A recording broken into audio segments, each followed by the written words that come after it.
पुढची महत्त्वाची बातमी बघूया। विधानसभा निवडणुकीसाठी तिसरी आघाडी तयार व्हायला हवी या बच्चू कडूंच्या भूमिकेवर आम्ही सकारात्मक असल्याचं एमआयएमचे नेते माजी खासदार इम्तियाज जलील यांनी म्हटलंय। तर वक्फ बोर्डाच्या माध्यमातून केंद्र सरकार मुस्लिमांना टार्गेट करतंय असं देखील जलील यांचं म्हणणं आहे। त्यांच्याशी आमच्या प्रतिनिधींनी संवाद साधला, आपण पाहूया। सध्या विधानसभा निवडणुकीसाठी सगळेच पक्ष आता मैदानात उतरायला सुरुवात झाली आहे। त्यामध्ये घटक पक्षांचा देखील मोठ्या प्रमाणात आता पुढाकार असल्याचं आपल्याला पाहायला मिळतंय। या अनेक विषयांवर बोलण्यासाठी आपल्यासोबत माजी खासदार इम्तियाज जलील सर आहेत। सर, काय सांगाल? बच्चू कडू म्हणताय का तिसरी आघाडीचा विचार होतोय, आपण देखील त्यामध्ये असणार आहे, काय नेमकी आपली भूमिका आहे? काय आहे, आमची ही इच्छा आहे की एक थर्ड फोर्स महाराष्ट्रामध्ये तयार होण्याची खूप आवश्यकता आहे।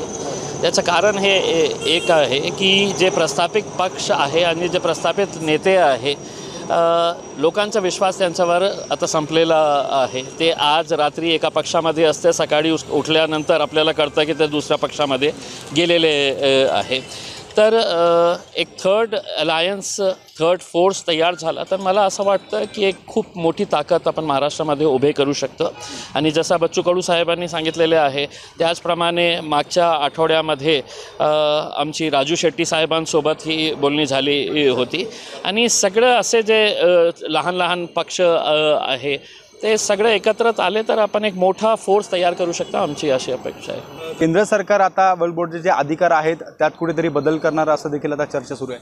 काय आहे की केंद्र सरकार जे वक्फ बोर्डाला टार्गेट करत आहे, उद्देश त्यांचा एकच आहे की मुस्लिम समाजाला वक्फ बोर्डाच्या आधारावर पुन्हा कशा आपल्याला टार्गेट करता येईल आणि पुन्हा पोलरायझेशन करून आपण सत्तेमध्ये कसा बसता येईल याचा उद्देश आहे भारतीय जनता पार्टी। कुठेतरी वक्फ बोर्डाच्या नावाखाली जमिनीवर कब्जे केले जात आहे, त्यामुळं 40हून अधिक घटना आहेत त्या दुरुस्तीचा देखील आता सरकार विचार करते, त्यावर चर्चा झाली। मला स्वतःला असं वाटतं की हे वक्फ बोर्ड समजा राज्य सरकार किंवा केंद्र सरकार आपल्या हातात घेणार तर सगळ्यात जास्त चिंता मुस्लिम समाजापेक्षा जे मोठे मोठे नेते आहे ज्यांनी खूप सारी वक्फ बोर्डाची जमीन स्वतःच्या नावावर करून घेतलेली आहे त्यांना खूप भीती वाटणार आहे। मराठवाड्यामध्ये बघा तुम्ही, सगळे राजनैतिक पक्षाचे मोठे मोठे जे नेते आहे जे मुस्लिम समाजातले जे नाही आहे, तुम्ही उस्मानाबादच्या नेत्याला बघा, तुम्ही लातूरच्या नेत्यांना बघा, तुम्ही बीडच्या नेत्यांना बघा, तुम्ही जालन्याच्या नेत्यांना बघा, नाव सगळ्यांचं पुढे येईल। आणि मला